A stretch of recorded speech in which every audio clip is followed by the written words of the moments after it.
My lovely friends, welcome back to my channel. I hope guys आप लोग अच्छे हो एंड हेल्दी हो। सो आज मैं फिर से आ गई आप लोगों के साथ forced to be the mafia husband के नेक्स्ट पार्ट लेके। सो अगर आपको मेरी ये वाली स्टोरी पसंद आ रहा है तो प्लीज़ आप लोग मेरे चैनल को सब्सक्राइब कर देना, मेरे वीडियो पर लाइक करना, कमेंट करना, साथ में ज़रूर अपनी फ्रेंड्स के साथ शेयर कर देना, ओके, अगर पसंद आए तो। एंड मैंने कल के पार्ट में बोला था कि ज़्यादा रिस्पॉन्स नहीं आएगा तो मैं स्टॉप कर दूँगी, बट आप में से बहुत सारे लोग हो जिन्होंने बहुत सारी कमेंट किया, उतना रिस्पॉन्स तो नहीं आया। फिर भी मैं उन सारे लोगों को बहुत रिस्पेक्ट करती हूँ जिन्होंने कमेंट किया, जिन्होंने अपनी मतलब बताया कि उनको सुनना है। इवन मेरे कुछ फ्रेंड्स भी हैं, उन्होंने भी बताया कि उनको भी सुनना है। तो मैंने सोचा कि ओके चलो, मैं इस बार व्यूज़ की तरफ नहीं देखूँगी, जो भी होगा देखा जाएगा। तो मैं ये स्टोरी शेयर करूँगी, बट एक रिक्वेस्ट है कि यार थोड़ा कमेंट कर देना, ठीक है, एंड अपनी फ्रेंड्स के साथ शेयर करना। कमेंट मैं इसलिए बार बार करने को बोलती हूँ क्योंकि जब आप लोगों की कमेंट रीड करती हूँ ना, एक मोटिवेशन फील होता है कि ओके ठीक है, चलो कुछ कमेंट कराए तो अच्छा लगता है। वो चीज़ें पढ़ के थोड़ा सा लगता है कि ओके ठीक है, करती हूँ, फिर से और एक पार्ट अपलोड करती हूँ, तो ऐसा होता है, फील होता है। तो इस वजह से मैं हमेशा बोलती हूँ। एंड ज़्यादा और कुछ तो नहीं बोलना है। अब चलो वीडियो स्टार्ट करते हैं, ओके। तो जैसे कि हमने पिछले पार्ट पे देखा था कि वांग जी विंग के घर पे था एंड विंग की माँ बाप वांग जी के सामने घुटनों में था। वो देख के विंग बहुत शॉक हो गया था। तभी मैडम यू विंग को लेके उसके रूम में आ गया था एंड उसके बाद हमारी वांग जी विंग के रूम के पास आया था एंड विंग की माँ को सासू माँ बोल रहा था। उससे विंग बहुत शॉक्ड हो गया था। एंड वांग जी जिस तरीके से विंग की माँ को उस घर रूम से चले जाने के लिए बोला था एंड विंग की माँ सच में विंग को वहाँ पे रख के चला गया था। विंग बहुत शॉक था। एंड दूसरी तरफ वांग जी विंग के रूम में आ गया था एंड विंग बोल रहा था आप यहाँ क्या कर रहे हो, हाँ यहाँ क्या कर रहे हो, निकल जाओ अभी निकल जाओ। तभी वांग जी ने बोला था निकल जाओ। अरे क्यों क्यों निकल जाओ, हाँ तुम अपनी होने वाले हस्बैंड को निकल जाने के लिए बोल रहे हो। तभी विंग शॉक हो गया था, हस्बैंड। एंड तभी वांग जी ने बताया क्यों तुम्हारी फादर ने नहीं बताया, मैं तो उसी दिन तुम्हारी फादर को बोल दिया था कि मुझे तुमसे शादी करना है। एंड विंग इतना शॉक्ड हो गया था। एंड तभी वांग जी एकदम विंग के पास आ गया था एंड विंग की ठुडी को पकड़ा एंड वो विंग को किस किया था। इसकी वजह से विंग इतना शॉक्ड हो गया था एंड वो जल्दी से वांग जी को अपने आप से दूर किया एंड वांग जी को बहुत ज़ोर से एक स्लैप मारा था। वांग जी उसके गालों को पकड़ा एंड विंग की तरफ देखा, बोला अभी तक मैं तुमसे बहुत अच्छे से बात कर रही थी, बट तुम समझने वाले वैसे नहीं हो।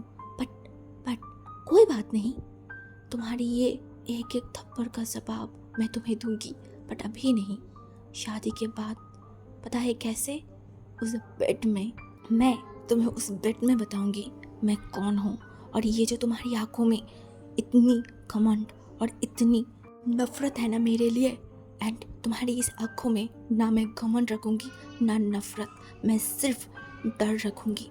मेरा डर, मेरा खौफ मैं तुम्हारी आंखों में देखना चाहती हूँ, बस। एंड विंग गुस्से में वांग जी की तरफ देखा एंड बोला मैं कोई शादी नहीं करने वाली हूँ तुमसे, हाँ तुम जैसे मर्डरर, तुम जैसे खूनी से मैं शादी करूँगी, हाँ तुम जैसे डेविल से बिल्कुल भी नहीं, कभी भी नहीं। एंड वांग जी ने देखा एंड बोला ओह कूल कूल लिटिल बॉय, तुम्हें क्या लगता है मैं कौन हूँ? मैं माफिया किंग लान वांग जी हूँ। और मैंने एक बार अगर डिसाइड कर लिया है कि मैं तुमसे शादी करूँगी तो उसका मतलब एक ही है, मैं तुमसे शादी करूँगी। हर हालत में, हर सिचुएशन में तुम मेरी नज़र में आ गए हो। तुम्हें पता है, लोग हमेशा बोलता है कि अगर कोई मेरे नज़र में आ जाए, कोई मेरे आसपास आ जाए तो मैं एक पनौती हूँ, मैं उस इंसान की लाइफ को डिस्ट्रॉय कर देती हूँ। कोई अगर मेरे बगल से भी गुजर जाए ना तो वो लोग भी डरता है कि इस बार उनकी लाइफ डिस्ट्रॉय होने वाला है, उनकी लाइफ में पनौती आने वाला है। और तुम्हें तो मैं शादी करने वाली हूँ, तो एक बार सोचो तुम्हारी लाइफ क्या होने वाला है। विंग गुस्से में वांग जी की तरफ देखा, बोला कुछ भी बकवास मत करो, कुछ भी नहीं, मैं तुमसे शादी नहीं करूँगी, कभी भी नहीं। एंड वांग जी जो विंग से 2 कदम पीछे चढ़ गया, मतलब हट गया था, एंड वो एक बार ऊपर से नीचे तक देखा एंड बोला 2 दिन बाद तुम 18 साल की हो जाओगे और मैं मेरी फैमिली को लेके आऊँगी और तुमसे शादी कर लूँगी। ये बोलने के बाद वो सीधा उस रूम से निकल गया था। एंड दूसरी तरफ अब उनका पूरा बॉडी शेक कर रहा था। अभी तक तो वो वांग जी के सामने स्ट्रांगली खड़ा था, बट अब वो खड़ा नहीं हो पा रहा था। वो धड़ाम से नीचे गिर गया था, उसका सांस फूलने लगा था। उसे उसे कुछ समझ नहीं आ रहा था कि ये इंसान क्या क्या क्या चाहता है उसे। हाँ, और उसे शादी क्यों करना चाहता है। नहीं नहीं, वो उससे शादी नहीं कर सकता, कभी भी नहीं। तभी विंग वहाँ पे बैठ के ये सब कुछ सोच रहा था। एंड उसे तभी याद आया उसकी फैमिली बाहर है। वो डेविल भी तो बाहर गया है ना। अगर वो डेविल किसी को कुछ कर दिया, उसके फादर को कुछ कर दिया, तो यही सोच के विंग फिर से खड़ा हुआ। एंड वो सीधा दौड़ के जो है ना वो बाहर की तरफ गया, लिविंग रूम की तरफ। एंड वहाँ पे जाने के बाद उसने देखा वांग जी खड़ा था एंड उसके फादर से कुछ तो बातें किया। एंड उसके बाद वो निकल रहा था। एंड तब भी विंग दौड़ के उसके फादर की तरफ एंड बोला, डैड आप ठीक हो ना, आप ठीक हो ना, उस राक्षस ने आपके साथ कुछ किया तो नहीं है ना, कुछ किया तो नहीं है ना। तभी विंग के फादर देखा है एंड विंग की फेस को एकदम मतलब पकड़ लिया, बोला कुछ भी मत बोलो, अभी चुप रहो, अभी चुप रहो। बट विंग ने सुन लिया था, मतलब वांग जी ने सुन लिया था कि विंग ने उसे राक्षस बोला था। एंड वांग जी एक बार पीछे मुड़ा एंड विंग की तरफ देखा एंड फिर से वही स्माइल किया था। विंग को पता नहीं वांग जी की वो स्माइल बहुत अजीब लगता है, बहुत ज़्यादा। उसे समझ नहीं आता कि ये इंसान इस तरीके से एक क्रीपी स्माइल क्यों करता है, क्यों, किस लिए, उसे समझ नहीं आ रहा था। उसे तो वांग जी को देख के उसका खून खौल उठ रहा था। बट वांग जी वहाँ पे नहीं रुका था, वो वहाँ से चला गया था। एंड तभी जब विंग ने देखा कि वांग जी वहाँ से चला गया है, तो विंग ने सीधा उसकी फादर मदर की तरफ देखकर बोला, वो क्या बोला था डैड, वो बोला था कि वो मुझसे शादी करेगा। मैं उससे शादी नहीं करूँगी डैड, वो एक मर्डर है। हाँ, आपको पता है, मैं अपनी आंखों के सामने देखा था कि वो एक इंसान की मर्डर कर लिया था। वो एक माफिया है। मैं नहीं शादी करूँगी उनसे डैड प्लीज़ प्लीज़। तभी उसके डैड उसकी तरफ देखकर बोला, विंग शांत हो जाओ। मैं भी नहीं चाहती कि तुम उससे शादी करो, बट अभी अगर हम चिल्लाएंगे, अभी अगर हम कुछ करेंगे तो हम कुछ नहीं कर सकते। वो एक माफिया है। तुम शांत हो जाओ। मैं कुछ करूँगा, मैं जल्दी कुछ करूँगी। मैं नहीं चाहती कि मेरे बेटे की लाइफ बर्बाद हो जाए, मैं कभी नहीं चाहूँगी। और मैं सोच ही रही थी, मैं इन सारी चीज़ों में तुम्हें इन्वॉल्व नहीं करना चाहती थी। मैंने सोचा था कि मैं कोई एक सॉल्यूशन बाहर निकालूंगी एंड फिर मैं कुछ कर लूँगी। तभी मैडम ने देखा, बोला, फहमिया तुम क्या करोगे। हाँ, अभी वो क्या बोल के क्या है तुम सुना नहीं। मुझे बहुत डर लग रहा है फहमिया। हाँ, हम किस मुसीबत में फंस गए हैं फहमिया। हाँ, हमारी फैमिली तो कितनी नॉर्मल फैमिली थी ना, कितना खुशहाल भरी एक फैमिली थी। तो पता नहीं किसकी नज़र पड़ गई हमारी फैमिली पे, जो माफिया किंग लान वांग जी हमारे पीछे पड़ गया है, मेरी मासूम से बेटे के पीछे पड़ गया है। मुझे कुछ समझ नहीं आ रहा है। एंड विंग बहुत ज़्यादा ही घबराया हुआ था। वो वांग जी से शादी नहीं करना चाहता। तभी जो जियांग फैमिया था ना, वो मैडम यू की तरफ देखा एंड बोला, यू शांत हो जाओ, अभी भी 2 दिन है ना, इन 2 दिनों में हम कोई सोल्यूशन बाहर निकाल लेंगे, ठीक है। हाँ, हम कोई तो सोल्यूशन बाहर निकाल ही लेंगे। एंड उसके बाद सारे लोग वहाँ पे बैठ गए थे एंड विंग भी बैठा हुआ था। विंग को कुछ समझ नहीं आ रहा था, उसका लाइफ में ये चल क्या रहा है। उसने ऐसा क्या कर दिया, उसने ऐसा क्या गुनाह कर दिया जो इस इंसान की नज़र विंग के ऊपर पड़ गया है। विंग तो एक इंसान की जान बचाना चाहता था ना, बट अभी क्या हो रहा है, वो कुछ नहीं सोच पा रहा था।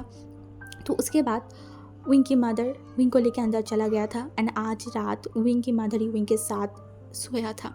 एंड नेक्स्ट डे जो जियांग फैमिया था ना, वो विंग की तरफ देखा एंड बोला, विंग अपने कपड़ों को पैक करो। एंड तभी विंग को समझ नहीं आ रहा था, कपड़े पैक करो, पर क्यों। तभी जियांग फैमिया ने बोला, मैं तुम्हें इस जगह से दूर भेज दूँगी, मोशनु यहाँ पे आ रहा है एंड मोशनु तुम्हें यहाँ से लेके चला जाएगा। तभी विंग ने देखा, बोला, नहीं मैं अकेला कैसे जाऊँगी डैड, और अगर मैं चली गई तो वो राक्षस अगर आपको कुछ कर दिया तो डैड, नहीं मैं नहीं जाऊँगी। तभी विंग के फादर ने देखा एंड बोला, विंग अभी मेरे लिए सबसे ज़्यादा इम्पोर्टेंट तुम हो। मैं तुम्हें उस राक्षस के हाथों में नहीं दे सकती, उस माफिया के हाथों में नहीं दे सकती। तुम यहाँ से चले जाओ, और हाँ, हम लोग भी कहीं और चले जाएंगे, बट पहले तुम चले जाओगे। तभी विंग देख रहा था एंड बोला मैं कहाँ जाऊँगी। तभी विंग के फादर ने देखा एंड बोला मेरी फ्रेंड के घर जाओगे, तुम वहाँ पे ही रहोगे। वो लोग गांव में रहते हैं एंड मुझे नहीं लगता कि वो वांग जी तुम्हें ढूंढ पाएगा। तो विंग देख रहा था, वो अपने माँ बाप से दूर नहीं जाना चाहता, वो अपनी फैमिली से दूर नहीं जाना चाहता। वो उसके साथ क्या हो रहा है, वो यही सोच रहा था। तभी जो मैडम यू था ना, वो जल्दी से विंग के जितने भी कपड़े थे सब कुछ मतलब बैग में डाल रहा था एंड विंग देख रहा था खड़े होके। उसे कुछ समझ नहीं आ रहा था कि वो क्या करे, उसे क्या करना चाहिए। वो बहुत ज़्यादा ही घबराया हुआ था। तभी यंग फैमिली ने देखा एंड बोला रात होते ही तुम निकल जाओगे, मोशानु आ जाएगा एंड रात होते ही तुम यहाँ से चले जाओगे एंड सुबह होते ही मैं तुम्हारी फैमिली मतलब हम लोग और जगह पे चले जाएंगे एंड जब तक कुछ भी शांत नहीं होता तब तक हम कोई बाहर नहीं आएंगे, ठीक है। तो विंग ने अपनी सर को हिला दिया था एंड उसके बाद जैसे कि बोला गया था मोशानु आएगा, तो ठीक मोशानु आया था एंड मोशानु के साथ जियांग फैमिया विंग को भेज दिया था। हाँ, विंग मोशानु के साथ चला गया था उसके घर जाने के लिए एंड ऐसे ही विंग जो बहुत ज़्यादा ही घबराया हुआ था एंड मोशानु विंग को समझा रहा था कि तुम टेंशन मत लो, सब कुछ ठीक हो जाएगा, ठीक है, तुम मेरे छोटे भाई जैसे हो ना, तुम टेंशन मत लो। तभी विंग जो है ना वो मतलब समझ रहा था। तो कुछ टाइम बाद वो लोग ट्रेन स्टेशन था ना वहाँ पे पहुँच गया था, क्योंकि विंग को गांव जाना था मोशानु के, तो गांव में जाने के लिए ट्रेन ही चढ़ना पड़ेगा। तो विंग एंड मोशानु उस ट्रेन में बैठा हुआ था। उस ट्रेन स्टेशन में बहुत सारे लोग तो नहीं थे बट कुछ लोग थे जो कि उनकी ही तरह शायद ट्रेन के लिए इंतज़ार कर रहा था एंड अभी रात का टाइम था, घड़ी में 11:30 बज रहे थे एंड विंग पता नहीं क्यों उसका दिल बहुत ज़्यादा ही बेचैन था। उसे बहुत घबराया हुआ फील हो रहा था। उसे लग रहा था कि कुछ तो गलत होने वाला है, कुछ तो गलत होने वाला है। हाँ, उसे ऐसा ही फील हो रहा था एंड वो बार बार घड़ी की तरफ देख रहा था कि एक बार बस ट्रेन आ जाए, एक बार वो यहाँ से निकल जाए, उसके बाद सब कुछ सही हो जाएगा। हाँ, सब कुछ सही हो जाएगा, सब कुछ सही हो जाएगा। विंग अपने आप को यही मना रहा था कि सब कुछ सही हो जाएगा। हाँ, एंड तभी मोशानु था ना वो विंग की तरफ देखने बोला विंग अभी 10-15 मिनट में ट्रेन आ जाएगा, तो मैं थोड़ा वॉशरूम जाके आती हूँ, तुम यहाँ पे वेट करो। तो विंग अपनी सर को हिला दिया था एंड उसके बाद विंग वहाँ पे बैठ गया था अपनी सर को नीचा करके एंड विंग वहाँ पे बैठ कर वो बहुत सारी चीज़ों के बारे में सोच रहा था। इन 3-4 दिनों में विंग के साथ जो हुआ वो सब चीज़ों के बारे में विंग सोच रहा था एंड ऐसे ही लगभग 5 मिनट बाद विंग को लगा कि कोई आके विंग के बगल में बैठ गया है। तो विंग को लगा कि वो मोशानु होगा। तो वो मतलब अपनी सर को ऊपर नहीं किया, वो बस अपनी सर को नीचे करके बोल रहा था गगा ट्रेन आने में कितना देर लगेगा, हाँ ट्रेन आ क्यों नहीं रहा है।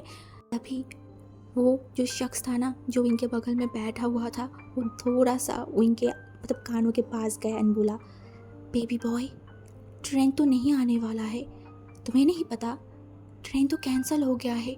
हाँ, और तुम्हारी मंजिल भी चेंज हो गया है, तुम जहाँ जाना चाहते थे अब तुम वहाँ नहीं जा पाओगे, अब तुम वहाँ जाओगे जो मैं तुम्हें लेके जाऊँगी। एंड ये वॉइस सुनते ही विंग का पूरा बॉडी शेक करके उठा एंड वो जल्दी से अपनी सर को ऊपर किया एंड साइड में देखा तो वांग जी बैठा हुआ था। हाँ, वांग जी बैठा हुआ था एंड तो विंग इतना ज़्यादा शॉक्ड हो गया था, वो कुछ कह ही नहीं पा रहा था एंड तभी जल्दी से वो खड़ा हो गया एंड बोला हाँ तुम यहाँ। एंड वांग जी ने बोला धप्पा, तुम्हें क्या लगा था, हाँ मुझसे भागोगे, मुझसे छुपोगे, मुझसे दूर जाओगे। तुम्हें नहीं पता लान वांग जी से कोई बच नहीं सकता, कोई भी नहीं। ये लान वांग जी सबको पकड़ लेता है, सबको। तुम मेरे साथ हाइड एंड सीक खेलना चाहते थे पर देखो गेम शुरू होने से पहले ही मैं तुम्हें ढूंढ लिया है। हाँ, मैं तुम्हें ढूंढ लिया है। विंग इतना ज़्यादा डरा हुआ था ना, उसे बोला नहीं मोशानु का वो ज़ोर ज़ोर से चिल्ला रहा था। बट विंग तभी विंग की नज़र गया वो ट्रेन स्टेशन, अभी तक जितने भी सारे लोग थे ना अब एक भी लोग नहीं था, सारा स्टेशन खाली था एंड विंग इतना ज़्यादा शॉक्ड हो गया था, वो देखने लगा एंड तभी वांग जी ने बोला ओहो इतनी क्यों चिल्ला रहे हो, तुम उस इंसान से मिलना चाहते हो ना जो तुम्हें मुझसे दूर लेके जाना चाहता था। हाँ, कोई नहीं, बस मुझे बोल दो, बस मुझे एक बार बोलो, मैं लेके आ रही हूँ ना उस इंसान को। एंड विंग अब सच में डर गया था। वो डर के वांग जी की तरफ देखने बोला कहाँ है मोशानु काका। तभी वांग जी जो बोला गाइस प्लीज़ लेके आओ एंड तभी विंग ने देखा कि 2 बॉडीगार्ड किसी इंसान को घसीटता हुआ लेके आ रहा था। हाँ, एंड वो लेके आके एकदम ही वांग जी के पैरों में फेंक दिया था। एंड तभी विंग का नज़र गया, वो और कोई नहीं था, वो मोशनु था। एंड ये देखती ही विंग इतना घबरा गया तो वो जल्दी से नीचे बैठा, मोशनु के पास गया एंड बोला, मोशनु काका, मोशनु काका। तभी विंग ने रियलाइज़ किया कि मोशनु को बहुत ज़्यादा पीटा गया था, उसकी पूरे बॉडी में बहुत ज़्यादा खून लगा हुआ था। एंड ये देख के विंग इतना ज़्यादा डर गया था ना, वो डर के मारे वांग जी की तरफ देखने बोला, तुमने क्या किया उनके साथ? हाँ, तुमने क्या किया? एंड तभी वांग जी ने बोला, क्या किया? कुछ भी तो नहीं किया ना, देखो कुछ नहीं किया, बस उसे मैंने सज़ा दिया है कि उसने मेरे खिलाफ जाने की कोशिश किया था, मेरी चीज़ों को मुझसे दूर लेके जाने की कोशिश किया था, तो इसके बदले इसे पनिशमेंट तो मिलना चाहिए था ना। तो देखो मैंने उसे अभी थोड़ा सा ही पनिशमेंट दिया है, उसे तो और भी पनिशमेंट मिलेगा, और भी। एंड विंग देख रहा था, बोला था, नहीं प्लीज़ छोड़ो, हमें जाने दो, प्लीज़। एंड वांग जी जो विंग की तरफ देखा, एंड तभी वो जो है ना नीचे मतलब बैठ गया था, एंड वो विंग की चिन को ऊपर किया एंड विंग के आंखों में देखा एंड बोला, ओहो बेबी, मैं तुम्हारी आंखों में इतनी जल्दी मेरे लिए डर नहीं देखना चाहती, मैं धीरे धीरे तुम्हारी आंखों में मेरे लिए डर देखना चाहती हूँ। अभी इतनी जल्दी डर जाओगे तो कैसे चलेगा? हाँ, तुमने बोला था ना मैं डेविल हूँ, मैं राक्षस हूँ, तो अब इस डेविल को देखो, ये डेविल क्या क्या कर सकता है। ये बोल के वो एकदम विंग को पकड़ लिया था, विंग के हाथों को, एंड बोला, चलो मेरे साथ। एंड विंग बोला था, नहीं, मुझे नहीं जाना, मुझे नहीं जाना, मुझे मेरी फैमिली के पास जाना है, प्लीज़ मुझे छोड़ दो। वो ऐसे बोल रहा था, तब भी वांग जी विंग की एक भी बात नहीं सुना था। वो एकदम विंग को एकदम खींच के जो है ना विंग को लेके जा रहा था। विंग चिल्ला रहा था, वो एक बार मोशनु को नाम पुकार रहा था, एक बार उसकी फादर के नाम लेके चिल्ला रहा था, बट उस टाइम कोई नहीं था विंग की मदद करने के लिए, कोई भी नहीं था। विंग बस रोते जा रहा था, विंग बस चिल्लाते जा रहा था। एंड वांग जी जो एकदम विंग को उसके कार की तरफ लेके गया एंड वो विंग को एकदम उसकी कार में बैठा दिया एंड बोला, एकदम चुप हो जाओ, और एक भी साउंड किया ना तो उसके बाद मेरे और भी डेंजरस रूप देखने के लिए तैयार हो जाना। एंड विंग एकदम डर गया था। एंड वांग जी ने बोला, चले हाँ न्यू मंजिल के तरफ। हाँ, एंड विंग जो कुछ नहीं बोल पा रहा था, वो बस वांग जी की तरफ देख रहा था, उसका पूरा बॉडी काँप रहा था। एंड उसके बाद वो गाड़ी चलने लगा था। विंग को नहीं पता था वो कहाँ जा रहा है, उसे कहाँ लेके जा रहा है, उसे कुछ समझ नहीं आ रहा था। उसे अपने माँ बाप के लिए टेंशन हो रहा था, उसे मोशनु के लिए टेंशन हो रहा था कि उसको उनके साथ कुछ हो ना जाए। उनका क्या गलती था कि वो उनको मदद करना चाहता था, यही उनका गलती था। हाँ, इस गलती के लिए उनको इतनी बड़ी सज़ा मिलेगा। वो बहुत डर रहा था, बहुत ज़्यादा डर रहा था। ऐसे ही वो कार कब तक चला विंग को नहीं पता, क्योंकि विंग रोते रोते इतना ज़्यादा थक गया था ना कि वो सो गया था।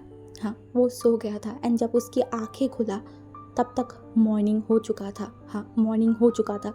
एंड विंग जब उठा तब वो आसपास देखने लगा, तब उसने देखा कि वांग जी उसके ही बगल में बैठा हुआ है, एकदम स्ट्रेट पोजीशन में। एंड वो विंग को देख रहा था।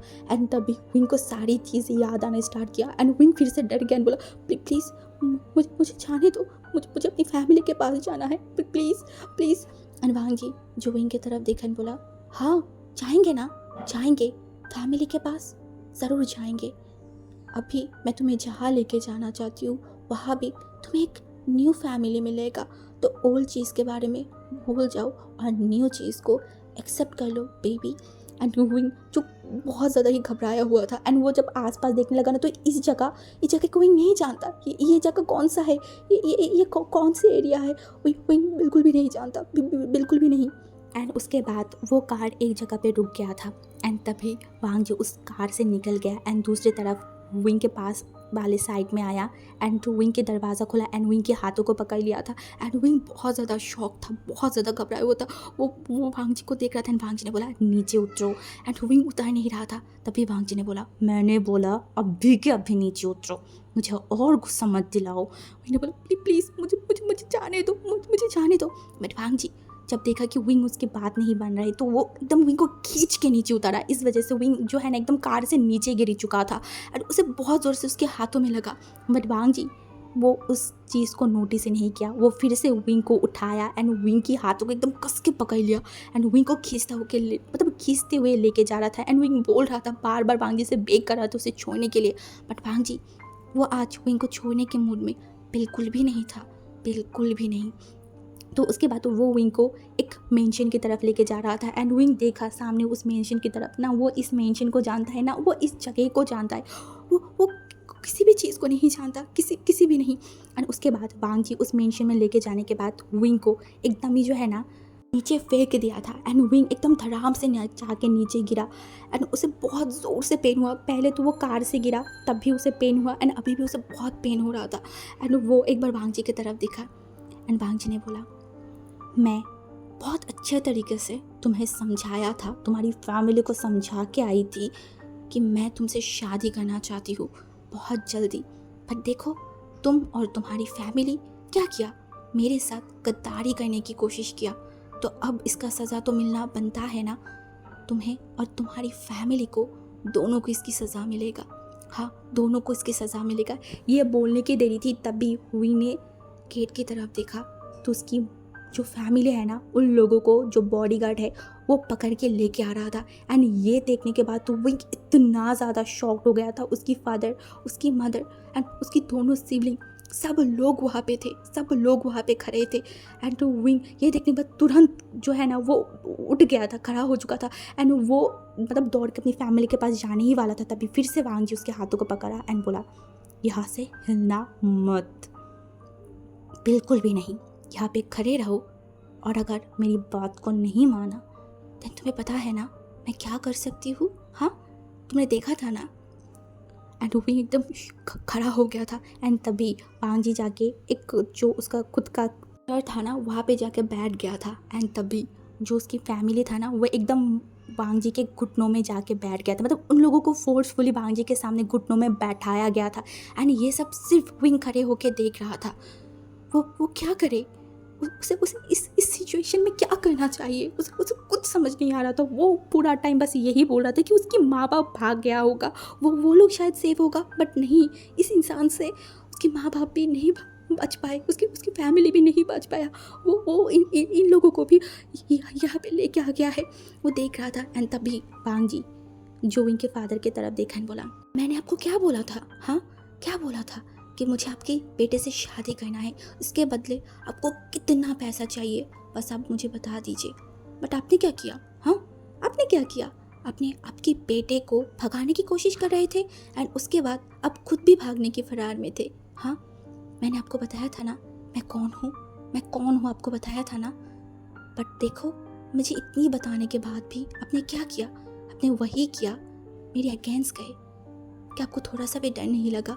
अंजियांग फैमिली कुछ नहीं बोल पा रहा था, कोई भी कुछ नहीं बोल पा रहा था, सारे लोग डर रहे थे एंड विंग जो जल्दी से वांग जी के पास एंड बोले, तुम इस तरीके से मेरी फैमिली से बात नहीं कर सकते, बिल्कुल भी नहीं। तभी वांग जी जो विंग की तरफ देखा एंड बोला, फिर से तुम मेरे कामों के बीच में आ रहे हो।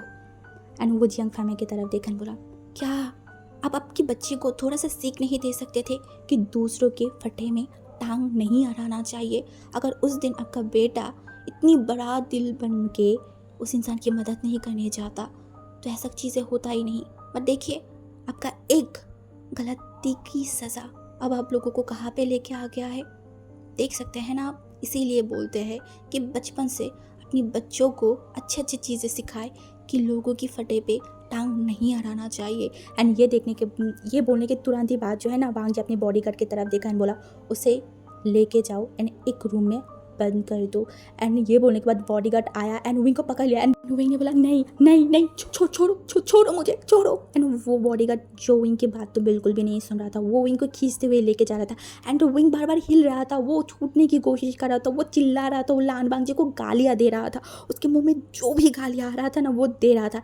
एंड वांग जी जो विंग की तरफ देखा एंड एक स्माइल किया एंड बोला, आई लाइक इट, मुझे बहुत मज़ा आता है इस तरीके के लोग जो मेरी अगेंस्ट जाता है, जो मुझसे इस तरीके से बात करता है, उन लोगों को मुझे बहुत मज़ा आता है उन लोगों के साथ खेलने में, बहुत मज़ा आता है, वो ये बोल रहा था। एंड उसके बाद विंग को उस रूम में लेके जाके बंद कर दिया गया था। एंड विंग दरवाज़ा पीटे जा रहा था, वो चिल्ला रहा था, वो रो रहा था, वो वांग जी को बार बार बोला था उसके छोड़ने के लिए, बट कोई उसे नहीं छोड़ रहा था, कोई भी नहीं। एट लास्ट 1 घंटे बाद विंग का उस रूम की दरवाज़ा खुला था। हाँ, एंड विंग इतना ज़्यादा शॉक्ड हो गया था ना, वो जल्दी बाहर आने वाला था, तभी विंग ने देखा उसकी मदर उस रूम के अंदर आ गया था। हाँ, उसकी मदर उस रूम के अंदर आया एंड एक बार विंग की तरफ देखा एंड विंग जल्दी से उसकी माँ के पास आया एंड उसकी माँ को एकदम कस के हक कर लिया, बोला माँ मैं मुझे प्लीज़ बचा लीजिए, मुझे उस इंसान से शादी नहीं करना, माँ मैं क्या करूँ। बट मैडम यू एक पुतले की तरह वहाँ पे खड़ा था। हाँ, एक पुतले की तरह खड़ा था। एंड तभी विंग ने जब देखा कि उसकी माँ कोई भी रिएक्ट नहीं कर रहा है, वो उसकी माँ की तरफ देखने बोला माँ। तभी मैडम यू जो एक बार विंग की तरफ देखा एंड बोला विंग। एंड विंग ने देखा एंड उसकी माँ ने बोला मैं तुम्हें एक बात बताना चाहती हूँ, मेरी बात को ध्यान से सुनो। एंड तभी विंग उसकी माँ की तरफ देखा, उसकी माँ की ये वॉइस, ये जो उसकी माँ की अभी सडन बिहेव है ना, ये देख के विंग को बहुत अजीब लगा। उसका माँ बहुत अजीब बिहेव कर रहा था। तभी विंग की माँ विंग के दोनों शोल्डर को पकड़ा एंड बोला तुम्हें लान वांग जी से शादी करना पड़ेगा।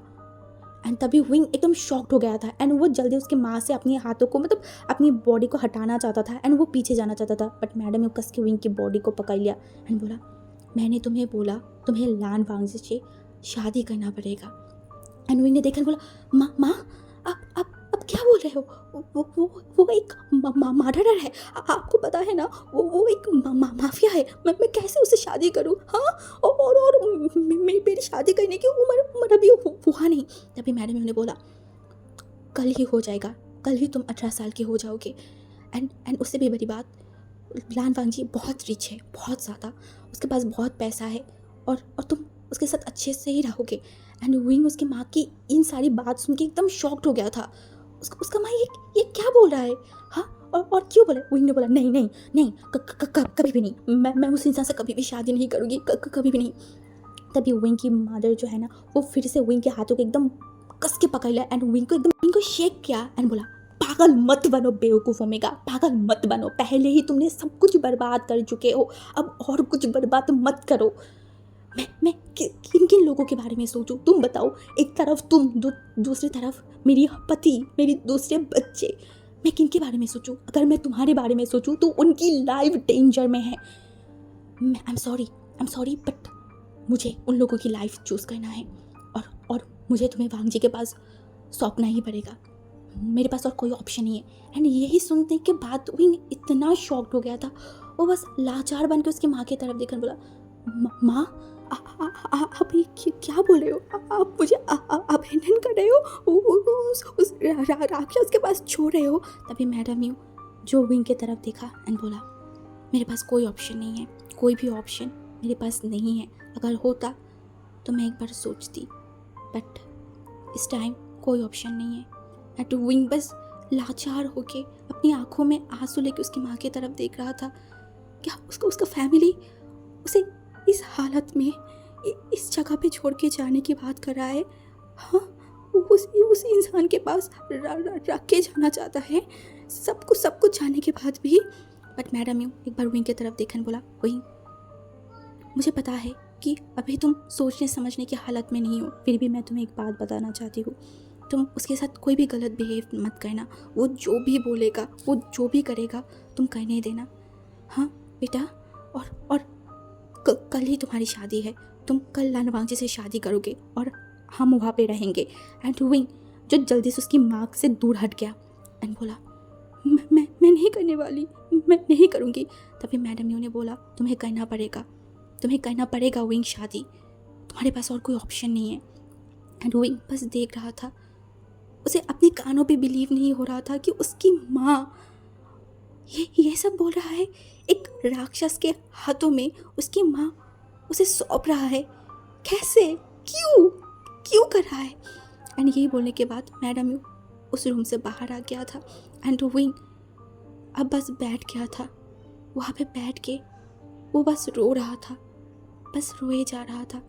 उसका फैमिली उसे छोड़ दिया यहाँ पे, इस जगह पे छोड़ दिया, इस इंसान के पास विंग बहुत रो रहा था, बहुत ज़्यादा। एंड उसके बाद देखते ही देखते वो दिन बीत गया था।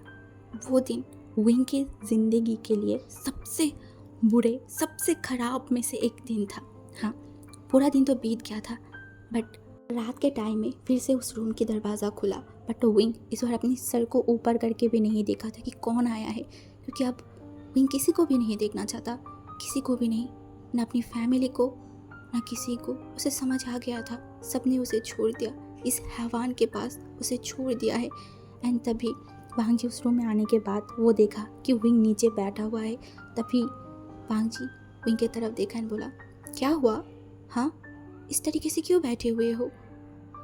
रोना आ रहा है? ओ, रोना आ रहा है ना, तो रो लो, जितना हो सके रो लो, क्योंकि इसके बाद तुम अपनी मन से रो भी नहीं सकते। अगर मैं बोलूँगा रोने के लिए तब तुम रोगे, अगर मैं बोलूँगा हंसने के लिए तभी तुम्हें हंसना पड़ेगा। बस कल का देर है, बस कल होते ही मैं तुमसे शादी कर लूँगी एंड उसके बाद मैं तुम्हें बताऊँगी हर एक चीज़ के बारे में, हर एक चीज़ के बारे में मैं बताऊँगी। तुमने जो जो चीज़ें मुझे बोला था और जो थप्पड़ तुमने मुझे दिया था ना, उन सारी चीज़ों की जवाब मैं तुम्हें दूँगी, बहुत अच्छे से, बहुत अच्छे से। ये बोलने के बाद वांग जी वहाँ से चला गया था, बट फिर भी विंग अपनी सर को ऊपर करके वांग जी की तरफ एक बार भी नहीं देखा था, एक बार भी नहीं। एंड ऐसे ही देखते देखते सुबह की टाइम हो गया था। हाँ, सुबह हो गया था, बट विंग पूरा रात बिल्कुल भी नहीं सोया था, बिल्कुल भी नहीं। एंड सुबह होते ही विंग की मदर फिर से विंग के रूम में आ गया था एंड उनके पास कुछ कपड़े थे। हाँ, वो साड़ी शादी के कपड़ा था जो विंग की माँ लेके आया एंड विंग को बोला, विंग इन कपड़ों को पहनो। बट विंग उठ ही नहीं रहा था। फिर से मैडम ने बोला, विंग इस कपड़ों को जल्दी से पहनो, तुम्हारी शादी है। बट ऐसा लग रहा था कि विंग एक पुतला बन गया है। वो सब कुछ सुन के भी वो कुछ नहीं सुन पा रहा था। तभी मैडम ने जल्दी से विंग को उठाया, विंग के शोल्डर को कस के पकड़ा, बोला, और कितनी प्रॉब्लम चाहते हो तुम लाइफ में? हाँ, और कितनी? जब मैडम ये सब कुछ बोल रहा था ना, तभी उस रूम में वांग जी भी आ गया था। एंड वांग जी जब देखा कि मैडम विंग को कपड़े पहनने के लिए बोल रहा है बट विंग पहन नहीं रहा है, तभी वांग जी ने देखा एंड बोला, सासू माँ प्लीज़ अब मेरी ओमेगा को डांटिए मत, मैं उसे समझा दूंगी, आप बाहर जाइए, मैं उसे खुद समझा दूंगी एंड वो बहुत जल्दी इस शादी के जोड़े पहन लेगा। एंड मैडम यू जो वांग जी को देखती तुरंत अपनी सर को नीचे कर लिया था एंड वो बाहर चला गया था। बट अब विंग को कुछ भी फ़र्क नहीं पड़ता, कुछ भी नहीं। तभी वांग जी विंग के पास आया एंड बोला, क्या हुआ, शादी के कपड़े क्यों नहीं पहन रहे हो? हाँ, तो विंग बस बोला, मुझे तुमसे शादी नहीं करना, बिल्कुल भी नहीं।